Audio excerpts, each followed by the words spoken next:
Баршаңызға сәлем достар, Малика Шавкат қызының арнасына қош келдіңіздер. Бүгін мен сіздермен Орео тортының рецептімен бөлісемін. Видеоны соңына дейін тамашалап, менімен бірге дайындаңыздар. Алдымен ыдысқа 6 жұмыртқаны салып, аппақ болғанша миксерлеп аламыз.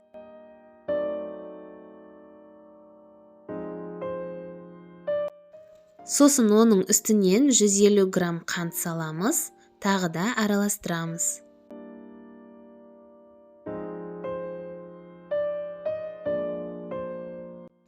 Осындай аппақ масса болғанша көпіртеміз. Содан соң 100 мл сұйық май құямыз. Електен өткізілген 150 грамм ұн, 50 грамм какао және 10 грамм көпсытқыш салып, жақсылап араластырамыз. Достар, менің каналымнан бұдан да басқа пирогтардың, торттардың, тәттілердің рецепттерін таба аласыздар. Жоғарыға сілтеме қалдырып кетемін. Сол жерден өтіп көрсеңіздер болады.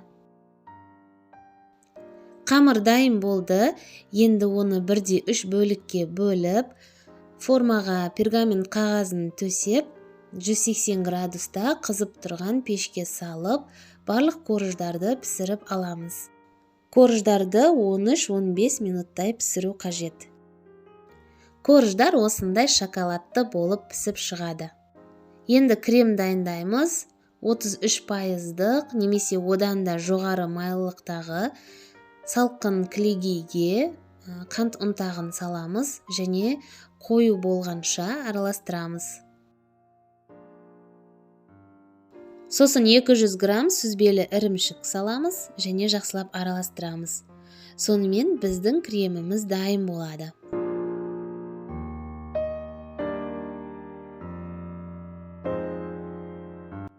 Крем дайын болған соң 5 дана Орео печеньесін ұсақтап бөлшектерге бөліп, кремге қосамыз және араластырмай тұрып, азғантай бөлігін алып қаламыз. Ол біздің тортты сәндеуімізге қажет болады. Енді тортты жинаймыз. Бірінші қорждың бетіне жарты кремді саламыз. Сосын екінші қоржды қойып, қалған жарты кремді оның бетіне жағамыз.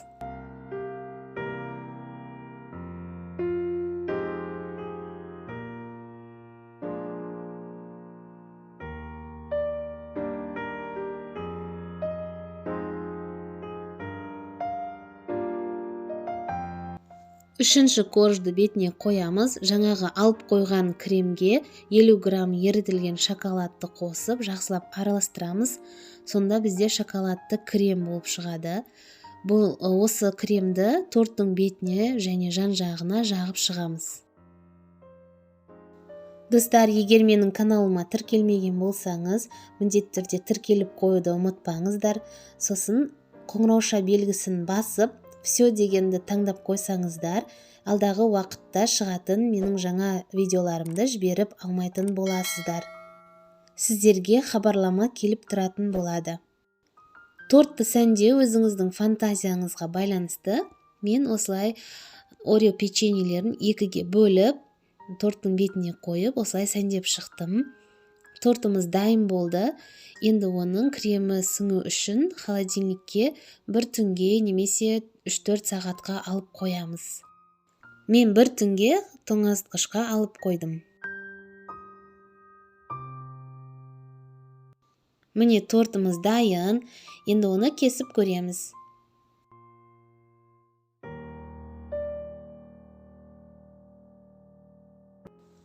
Бұл торт өте нәзік, дәмді болып шығады. Міндетті түрде сіздерге дайындап көруге кеңес беремін. Кремнің арасындағы Орео печеньелері бұл тортқа ерекше дәм береді. Егер осы рецептпен дайындап жатсаңыздар, баршаңызға ас болсын.